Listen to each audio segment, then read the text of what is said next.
সম্প্রতি শান্তিপুর পৌরসভার উদ্যোগে তৈরি হয়েছে একটি হোমিওপ্যাথিক ও আয়ুর্বেদিক হাসপাতাল। শহরের 14 নম্বর ওয়ার্ডের সাহাপাড়া রাজপুর এলাকার অবস্থিত এই হাসপাতালটি গড়ে তুলেছিলেন পৌরসভার বর্তমান চেয়ারম্যান সুব্রত ঘোষ। সাম্প্রতিক সময়ে অ্যালোপ্যাথির পাশাপাশি হোমিওপ্যাথি চিকিৎসার চাহিদা ক্রমেই বাড়ছে। অভিজ্ঞ চিকিৎসকদের নিয়মিত উপস্থিতির ফলে চিকিৎসা পরিষেবা নিয়ে সাধারণ মানুষের অভিযোগ প্রায় নেই বললেই চলে, বরং চিকিৎসার মান ভালো বলেই প্রতিদিন ভিড় জমাচ্ছেন এখানে রোগীরা।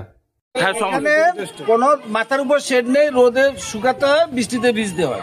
তারপর দ্বিতীয়ত মহিলাদের বিশেষত্ব পায়খানা বাথরুমের কোনো ব্যবস্থা নেই, মানে খোলা জায়গায় দাঁড়িয়ে থাকতে হচ্ছে, বসার কোনো ব্যবস্থা নেই, মাথার উপরে কোনো। কটার সময় এসছেন? আমরা ছটা 6:30। ডাক্তারবাবু আসেন কটার সময়? ডাক্তারবাবু 11:30টায় আসেন। 11:30 পর মানে আসছেন না এমন তো হচ্ছে না?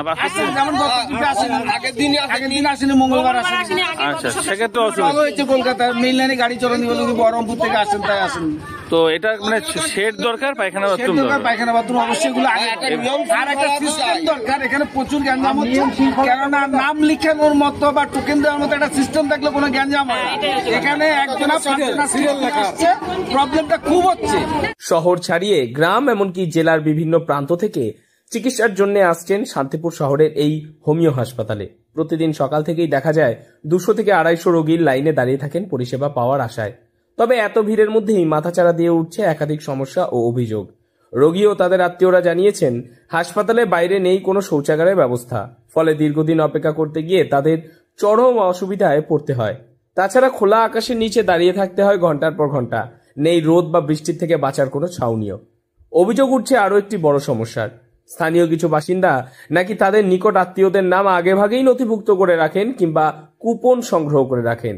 এর ফলে দূর দূরান্ত থেকে আসা বহু রোগী পরিষেবা থেকে বঞ্চিত হচ্ছেন। এসব অভিযোগেও ক্ষোভ প্রকাশ করছেন অসহায় রোগী ও তার পরিবারেরা। সেটা যে ওখানে যিনি ডাক্তারবাবু আমাদের কাজ করেন, তিনি কিন্তু আজকে যে পরিষেবার বিষয়ে বা সাধারণ যারা বিশেষ করে মানে পেশেন্ট, তারা কিন্তু ভীষণভাবে তারা সন্তুষ্ট। মানে ডাক্তারবাবুর কাছে তারা তাদের মানে ব্যবহার বা ডাক্তারবাবুর যে পরিষেবা এবং তিনি যে ট্রিটমেন্ট করছেন, তারা নিশ্চিতভাবে তারা ফিট পেয়েছেন, তারা তার চিকিৎসায় নিশ্চয়ই সাড়া পেয়েছেন বলে আজকে বিভিন্নভাবে তারা যেরকম আসছে, প্রতিবেশী মানুষও তাদের কথা শুনে অনেক মানুষ কিন্তু তারা দূর দূরান্ত থেকে মানুষ আসছে।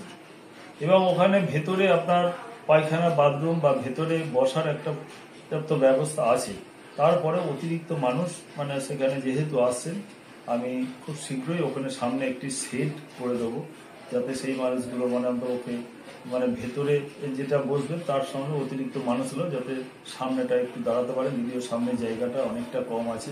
অভিযোগের বিষয়ে পৌরসভার চেয়ারম্যান সুব্রত ঘোষ জানান, হাসপাতালের ভেতরে একটি শৌচাগার থাকলেও হাসপাতাল খোলার আগে তা ব্যবহার করা যায় না।